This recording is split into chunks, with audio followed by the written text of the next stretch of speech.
Hello everyone, thank you for joining us. I'm Philip Duncan. High pressure remains around the country, and if you need rain, you might be waiting a little bit longer just yet, as high pressure looks very likely to continue to dominate our weather pattern, pushing away the rainmakers that are developing increasingly around the country. And we talked the other day about a couple of cyclone risks. Well, it's looking more like one, and it's looking more like Queensland will get it.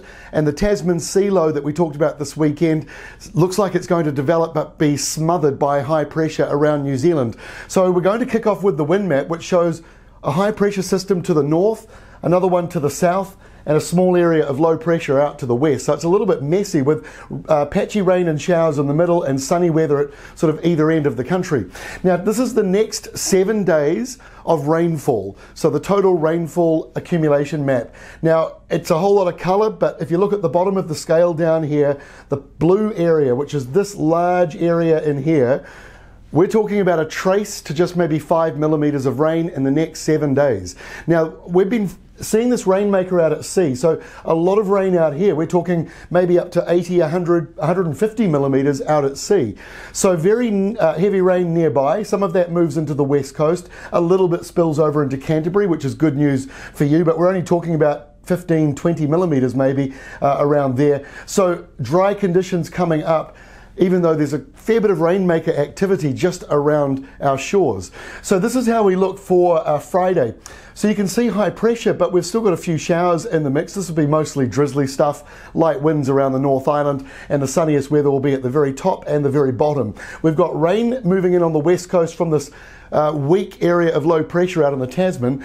Some of that will spill over into Canterbury with some patchy rain or showers for you on Friday. Saturday looks like this. Again, a few drizzle patches possible around the North Island, but you're under high pressure, so it's not going to amount to much, and by the afternoon it'll be mostly sunny.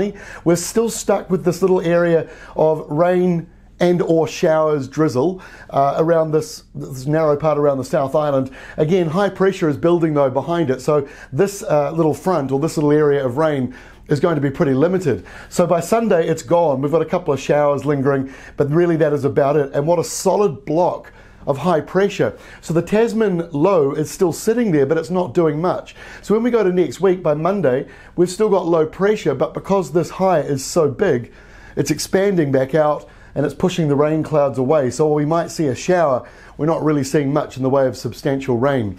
And again, on Tuesday, we see high pressure dominating around New Zealand, low pressure dominating out in the Tasman, and here's our cyclone that we talked about the other day, looking highly likely for Queensland. The other day some of the models were showing it coming down to the Coral Sea. That is still in some modelling, but for the most part it seems to be pushing in towards Australia, so that won't be affecting us. And that other low not really showing up on the map now to our north, which was showing up for a few days, but I did say don't lock in these lows when you see them about 5 days out, because the current theme is for high pressure around New Zealand to dominate and to stop the rainmakers. And we've seen that with 3 cyclones this year that have all come down towards New Zealand and been blocked by high pressure. So I'm not surprised at all to see that low no longer in the forecast, because this big belt of high pressure is in control. So mostly dry weather for the rest of this month, but there is a chance that it could then turn very wet later on. So I'm not getting too doom and gloom about how dry it's becoming, because I do think we're getting to that time of the year where rainmakers are certainly building up all around us, but we do need a break in the highs for the rain to come in. But it is there, it's just blocked by high pressure for now. That's all from me. We'll update you again on Friday. Hopefully we've got a good forecast for the weekend and some rain in the forecast as well for those that need it the most. So we'll see you again on Friday.